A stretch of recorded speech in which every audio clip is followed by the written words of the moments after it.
Ahora es el momento de recibir a nuestro querido amigo, el ingeniero, docente, investigador, Sebastián García Parra, en su columna Inteligencia Artificial. Si buscas un portón automático para tu casa o para la oficina, asegúrate que sea fuerte, que sea seguro, que sea práctico, que sea un SEA. Porque solo un portón SEA te asegura el mayor respaldo técnico, un service propio en todo el país y la garantía de todos sus productos. Ingresa en seaportones.uy o llama al 2601-2611. Si vas a elegir un portón, que sea un SEA. Buen día y bienvenido, Seba. Muy buenos días, Ale, ¿cómo andás? Bien, muy bien. Leí con mucha atención una columna que escribiste para Diario El País a propósito de lo que nos ocurrió la semana pasada, en el arranque de la semana pasada, pues nos quedamos un rato, 1 hora y media, creo recordar, sin internet. Correcto.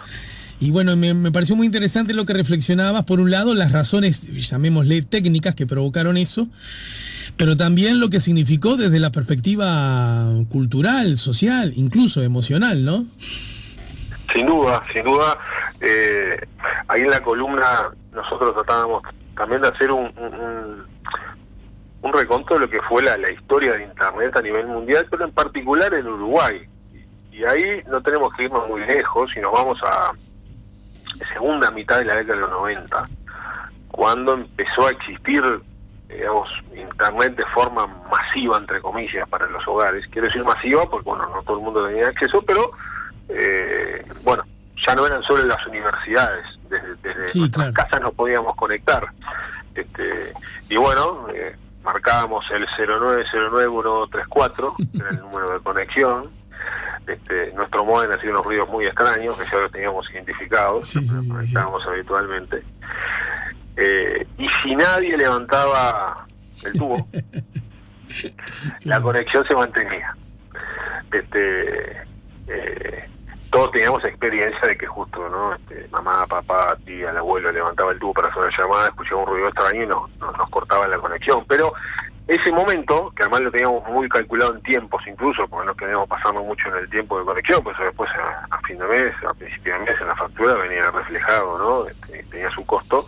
Bueno, podíamos estar conectados al mundo, ¿no? Nuestra experiencia, estar conectados a las noticias internacionales, a de repente chatear con algún amigo que estaba en el exterior, que estaba viviendo en el exterior, algún familiar, revisar algún correo en el viejo Hotmail, usar el viejo buscador Altavista, que prácticamente ya desapareció.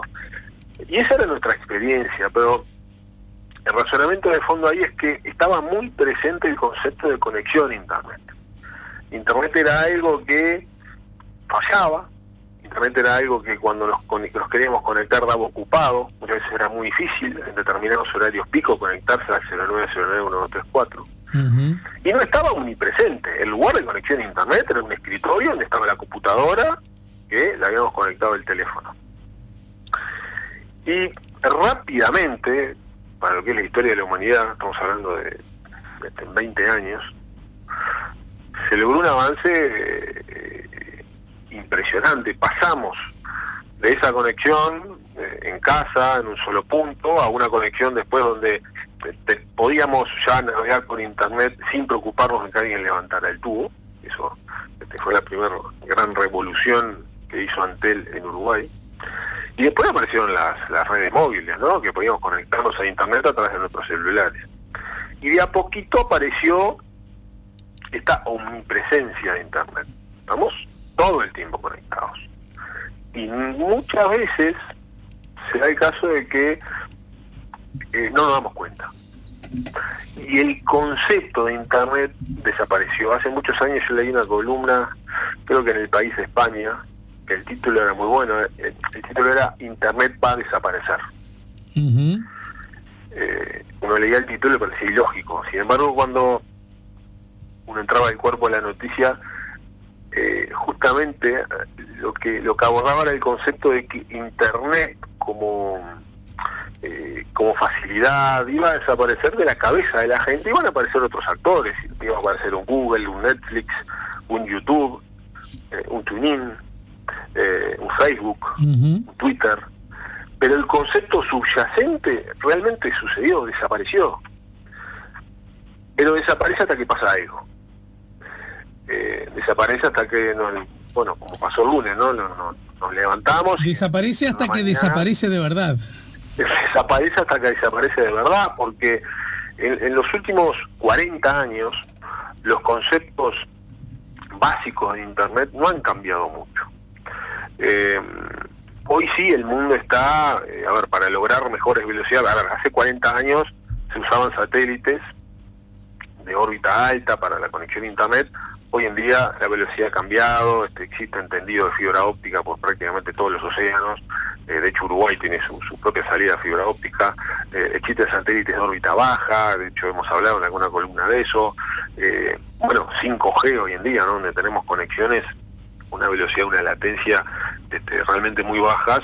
Entonces, muy baja la latencia, muy alta la velocidad. Entonces, cuando todo eso desaparece, pasan cosas muy interesantes, pero no solo desde el punto de vista económico, estamos hablando de que desde el punto de vista de economía el país quedó desconectado. Eso no es un tema menor, eso no era un problema en los años 90. Cuando la tía nos desconectaba porque levantaba el tubo para hacer una llamada, sino que el país quedó desconectado, lo cual ya es un problema grave desde el punto de vista económico. Pensemos que hay empresas que su economía, en muchos casos al 100%, está basada en estar conectadas a Internet, en vender servicios a través de Internet. Y por otro lado, un razonamiento que hacía es lo humano, ¿no? Yendo a la persona que hoy, incluso hoy en época de pandemia, necesita estar conectado con un amigo, es decir, el abuelo que tiene que estar conectado y quiere ver y hablar con el nieto, que puede estar perfectamente en Montevideo, porque capaz que está en España, está en Alemania, y bueno, sin esta herramienta ya no puede verlo, ya no puede comunicarse. Entonces, nos dimos cuenta durante 1 hora y media que Internet es algo que ya obviamente está muy presente en nuestras vidas y que es muy difícil volver atrás. ¿Y hay una explicación técnica a lo ocurrido? Sí, hay un informe de Antel.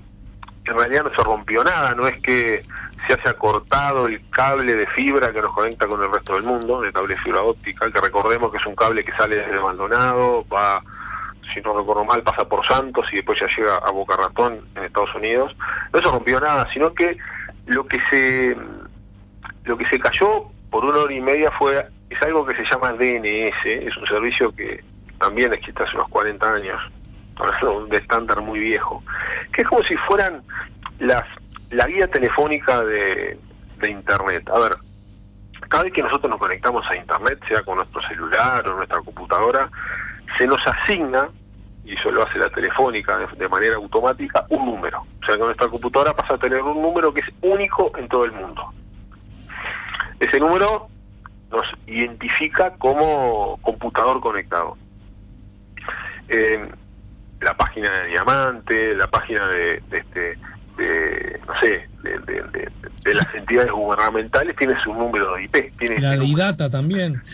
La de IDATA tiene, gracias a Alex, tiene su número de IP, porque sería imposible para todos los seres humanos recordar el número que identifica cada uno de los servidores que están conectados a Internet. Estamos hablando de cientos de millones. Entonces, lo que se cayó fue ese directorio, esas guía telefónica que se llama DNS, y estuvo caída durante 1 hora y media. ¿Qué quiero decir con esto? Que si algunos recordaban el número de IP de un servidor, podía ingresar. Ajá. Esto es, sí, pero en general no lo conocemos. Entonces ahí cayeron servicios muy importantes. No teníamos acceso a Google, no tuvimos acceso a YouTube, no tuvimos acceso a Netflix, no tuvimos acceso a Fortnite. Yo me mamaba también en la columna y decía que también esto jugó con muchos padres que no supieron cómo entretener a sus hijos durante 1 hora y media. Quedó que a veces que es ver una serie en YouTube o ver su dibujito favorito, por eso no funcionó durante 1 hora y media. Acá creo que hay un tema de fondo que es, obviamente, a ver, nadie va a a dejar de usar estos servicios, cuidándose de que, pues hay una teoría, ¿no? Hay todo un movimiento sobre eso, bueno, de cuidar un poco la salud digital en cuanto a la conexión. La conexión va a seguir existiendo y esto va a tender a cada vez ser más potente y a penetrar cada vez más en nuestras vidas. Dentro de 4 o 5 años, yo te diría que buena parte de los hogares uruguayos van a aprender y apagar la luz y eso va a tener una dependencia directa con Internet. Pero sí tenemos que reflexionar desde el punto de vista de la dependencia que tenemos. ¿Qué fue esto de la luz que dijiste que no me quedó claro? Que vamos a poder apagar, prender las luces de nuestras casas gracias a una conexión. Ah, entendido. Bueno, pero en ese contexto, justamente, a ver, perdón si yo le bajo la calidad del razonamiento al que nos estás proponiendo. Pero supongamos, yo estoy en un hospital y estoy operando a corazón abierto, ¿no es cierto? Y necesito la energía eléctrica para el cirujano para ver... porque el que te dije está ahí, ¿no? Entonces me estoy metiendo ahí adentro.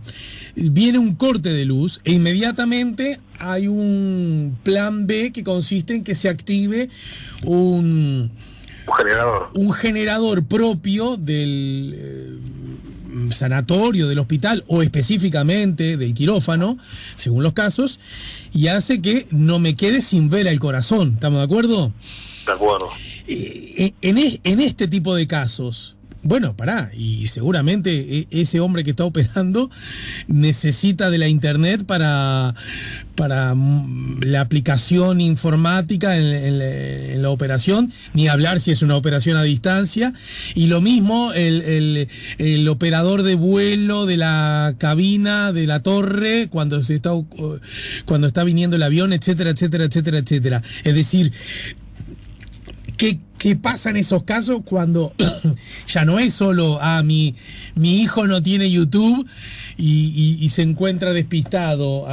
Yo hago trabajo a distancia, llenando planillas y bueno, freno mi laburo 1 hora y media. Hablo de otras instancias que pueden resultar mucho más importantes en nuestra vida, ¿no? Sin duda. Y ahí se desprenden ese razonamiento que hacías, creo que se desprenden dos cuestiones. Una es la presencia de Internet en actividades críticas, que eso ya es una realidad hoy en día, no es algo de futuro, ya existe hoy. Sí. O sea, mencionabas el tema de operaciones, vinculado a 5G, es algo ya en algunas partes del mundo está funcionando, o sea, el doctor operando a cientos de kilómetros de distancia a un paciente. Ese es un aspecto. Y el otro aspecto, bueno, es cómo se logra tener ese generador, ¿no? Ese plan B, haciendo la analogía con el mundo de la electricidad, en lo que es Internet. Bueno, eso te diría que ya existen algunos mecanismos, que es, bueno, en caso de que falle, por ejemplo, mi conexión con Antel, bueno, utilizar un segundo punto de conexión. Hay empresas en Uruguay, hay instituciones que ya lo tienen, que es un plan B. Es otra opción de salir por Internet o incluso de tener una conexión directa que ni siquiera pasa por Internet, que va por otro lugar, ¿sí? Que va por una red privada, de manera de acceder del punto A al punto B sin necesidad de pasar por la red pública que es Internet. Uh-huh. De todas maneras, algo que hablábamos hace ya varias semanas, pero me parece interesante volver a traerlo. Hace 2-3 semanas hubo otro acontecimiento astronómico, que es, bueno, cientos de satélites que estaban siendo lanzados, que se podían ver desde Uruguay, ¿sí? Como los puntitos iban subiendo, y esto se llama Starlink, y esto es una iniciativa de un magnate estadounidense, dueño de la automotora Tesla, que bueno, lo que él pretende es tener, eso ya está de alguna manera funcionando, una red, una internet desde la cual se puede acceder desde cualquier punto del mundo. Se puede acceder desde Montevideo, se puede acceder desde un recóndito sitio del desierto del Sahara. Uh-huh. Eso también va a ser un plan B. Eso también va a ser una forma de, bueno, seguir conectado. O sea, tenemos la conexión a Internet clásica, tenemos la conexión a internet móvil, 5G, cada vez más evolucionada, que realmente eso también va a ser un cambio muy revolucionario a nivel de toda la humanidad. Y también esto, que son las redes satelitales, que nos va a permitir conectarnos de cualquier lugar del mundo. Entonces, están apareciendo todos estos plan B, justamente para no depender de un solo proveedor, que en caso que caiga, bueno, nos deja desconectado del mundo. Perfecto, amigo. Bueno, te mando un abrazo, te felicito porque a Nacional le está yendo bien en la... Por lo menos a nivel de tabla anual, ¿no?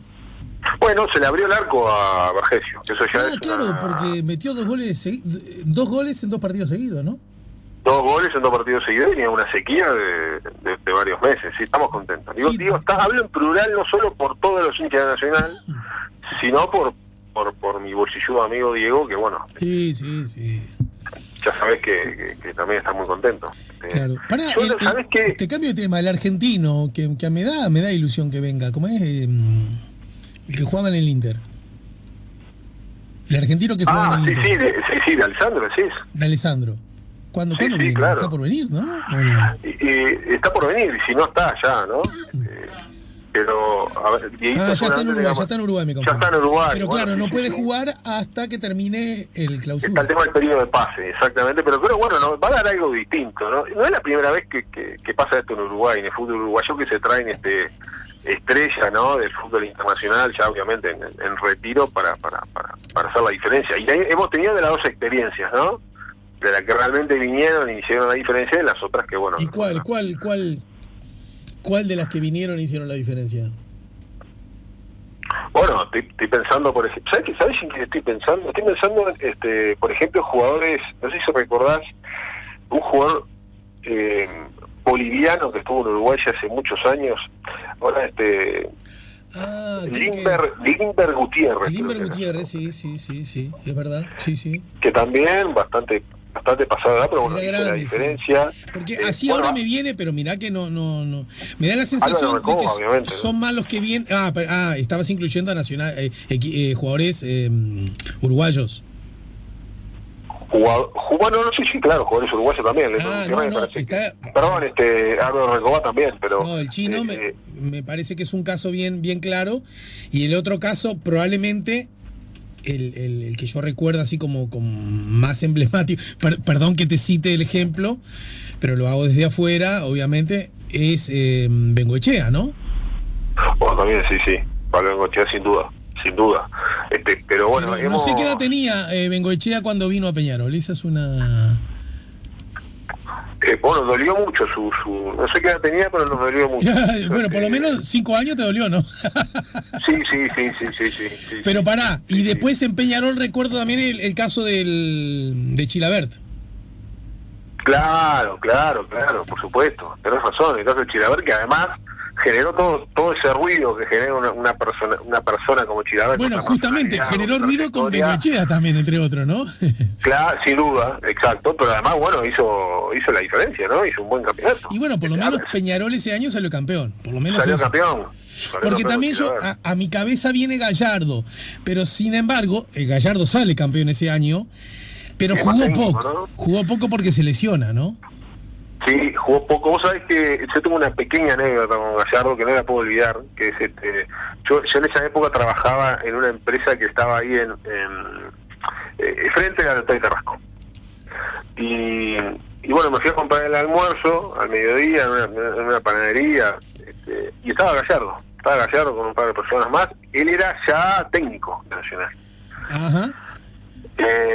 Y se me dio por decirle, muñeco, qué gusto. Y vos sabés que él me estiró la mano para saludarme y yo no lo vi. Entonces que lo dejé con la mano estirada. Así que yo puedo afirmar que Gallardo me quiso saludar y yo no tenía tiempo.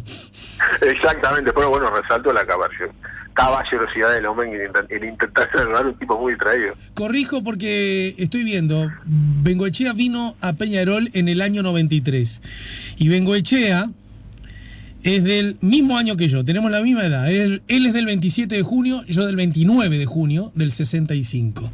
Calculame, ¿qué edad tenía en ese momento? Por lo tanto tenía del 65 al 93, 28 años, ¿no? Ahora está abajo. Con 28 años no se puede hablar de un jugador que ya está de vuelta, ni mucho menos. No, estaba sin Así duda en la plenitud. Saco de esa lista a Bengoechea, ¿ok? Pablo Javier. Sí, porque no aplica con este razonamiento. Porque después sí hemos visto una larguísima lista de jugadores que bueno, que yo qué sé. En Peñarol, me acuerdo, Solari, el indiecito Solari. Claro. ¿Quién? Bueno, Forlán, claro. Forlán podría ser un caso. Y no terminó concretando, ¿no? Forlán. No terminó. No me animo a decir que fue un desastre. No, pero no fue el Forlán. No cumplió con las expectativas que esperaban de él, ¿no? Todo esto siempre hay que verlo en los contextos, por supuesto, ¿no? Sin duda. Y otro que no recuerdo es en la Nacional vuelta de Deli Valdés, cuando volvió tampoco anduvo, ¿no? Y Deli Valdés tampoco anduvo, y no recuerdo que ya tenía Rubén Sosa. No recuerdo. Rubén Sosa cuando volvió a Nacional, decís. En la última etapa nacional, exacto. Pará que ya te contesto esto y salimos el Principito. Claro, el problema de Rubén Sosa, siempre lo digo, no es un problema, al contrario, es que como él empezó de tan niño, de tan chiquito, claro. uno tiene la sensación de que tiene 72 años, ¿no? Pero es que les pasa, y yo no sé si te pasa a vos, con los futbolistas pasa eso, ¿no? Sí, claro, uno tiene la impresión de que para un poquito, hace un montón que están jugando, por lo tanto tienen una edad muy avanzada. Mira, Rubén Sosa vino a Nacional en el año 97 y tiene, claro. Pero tampoco aplica, y él es del 66, o sea que tenía 29 años. Tampoco. No, tenía 31. 31. Bueno, él fue él en el 97. Creo que solo junto a Fabián Coelho fueron los dos únicos jugadores de esa generación 97 marcada por el quinquenio que, digamos, siguieron en el 98. Ajá, puede ser. Bueno, mi querido, te mando un abrazo grande, ¿eh? Fuerte abrazo, dale. Saludos a la familia. Chau. Nos ayudó a poner la mañana en camino, aquí en el 98.7, en su columna Inteligencia Artificial, el ingeniero, docente, investigación, codirector de IDATA, Sebastián García Parra. Siempre iremos con